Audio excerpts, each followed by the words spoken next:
Akashvani Imphal R.K. Gorani na pau pajari ahanbada maruoiba pau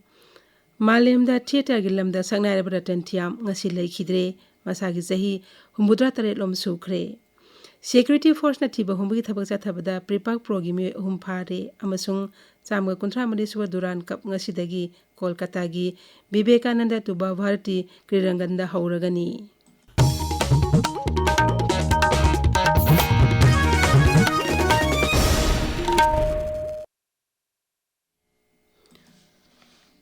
Malemda theater gi lamda sangnai ratan thiam ngasi leikhidre mahak masa ngamlaktabadagi haukiba numit mari ni romasi Imphal gi Rims Hospital layendro lekhibani adubu ngasi nungalamda pung amma makhairom taba duaida lekhidabani masagi sahi humudra tare lom sukre Ratan thiam na malem gi thakta singthan nga oiraba Chakravyuh Uttar Priyadarshi he nungsibi Prithibi singlon mapan tampak ama yangna tongan ba drama kya puthoklamki Inglising amaga samapan merputreta pangthokiba malemgi maming leiraba Edinburgh International Festival da Ratan thiam gi Chakravyuh da Fringe First Award fangki award asi malemda theater gi lamda piba khwaidi wang award ni Bharat ki oina Madhya Pradesh ki Habib Tanvir am Ratan thiam na tan hauji phawbada mana asi Bharat masa amatana phangba ngamdri Akashbani Imphal da Englishing ani manga ge July 23 sandokhiba Mukta Parenglakta gi thoromda saknai raba theater personality Ratan thiam na phongdokhiba wafam Tasengna aikoigi imung asi artist ki imung oibanina Manipur dati art tawasi yamna lairaba kangudana tawnaba oina masi tradition nama oina dum hawbadai lai aikoigi adi mayai oiba thak ki yumban hai tare adai nagi adui khare hena nang thaba kangu makoi sna yam artist hoigali Manipur se aisu adumba imung amadagi haujarakpani Ratan thiam New Delhi ge National School of Drama ge chairperson oina thabak tawrumki mangna theater gi lamda tawriba thabak sing sakhangduna lising amaga chamapan marphu tareta Sangeet Natak Academy mana pikhi lising amaga chamapan marphu mapandana Bharat Sarkar na saknai raba sib ikai khomna utuna Padma Shri mana pikhi Laikhidraba saknai raba Ratan thiam da Manipur Sarkar na Lifetime Achievement Award pidun ikai khomna utki mahak chorus repertory theater ge founder ni Saknai raba Ratan thiam na laikhidaba da hanagi Mukhyamantri Nongthaman Biren awapa phongdorakli social media thagatpa awaba phongdopagi warol amada Sri Biren hai magna laikhidaba si mention mangamlaroidaba hangba ama oiduna lehauragani maki thawaina ingna sikna leinaba semiba mapugi maphamda thaunujari hainasu makha tari Security force na thiba hombugi thabak chathabada pripak progimi ahum phare police ki pauna hai miyamdagi nam haduna sel khaibda chenabani haiba pripak progimi ama Imphal we jila gi singmarong maning lekai digi ngarang phaki mangna haidorakpadigi makhata nami ani amasu tongan ba mafam singdagi fagatki pharabising adudi mobile phone ani wallet awum phangki amaromda traffic ni yam thugai basing mathakta police na lepa leitana drive sathari ngarang chalan me putaru kaktuna fine one rupa lakh amaga lesing kunipan lon gi senpham khonggot pangamki haukiba ningthauka nimita gari gi registration certificate gari gi number plate na singba yaudana gari thoramba mi 18 su detain tauki gari tarani thoida nablamba tinte film solok thoki Marak asda tangai pto polam sing puba gari chahunga mar puhum doi security ge ngak sel galoina na national highway contract tareta Imphal tana pusilaki haina police ki power sina makhata na phongdokli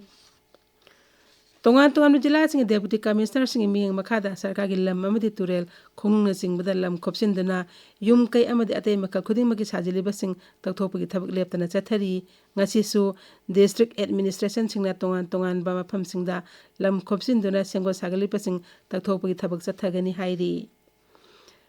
Manipur hauji covid ki active case tara humdoi leiri haksel vibhag ki serol amada hai sahi asge jun amadagi hauna sandorakiba covid-19 gi laiset asida positive okiba apunba missing chahum kuntrama pangi manungda chahumga kuntaruk naba phagalaktuna active case tara humdoi khakta ngaire ngarang punna mioi kunmanga test tawbada mioi taruk positive oiki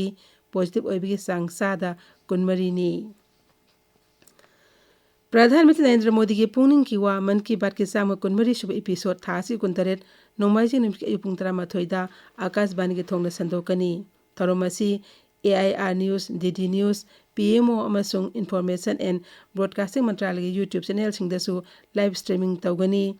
LRS Akashbani Churachandpur dasu tharomasi sandokani masigi Manipuri wahantok Pradhan Mantri na wangang behek loibaga Akashbani Imphal sandokani masi numit asimaki numidang pung nipan dasu amuk hana sandokani dialect lol singdana mathangi numita sandokani tabiriba pawasi Akashbani Imphal dagini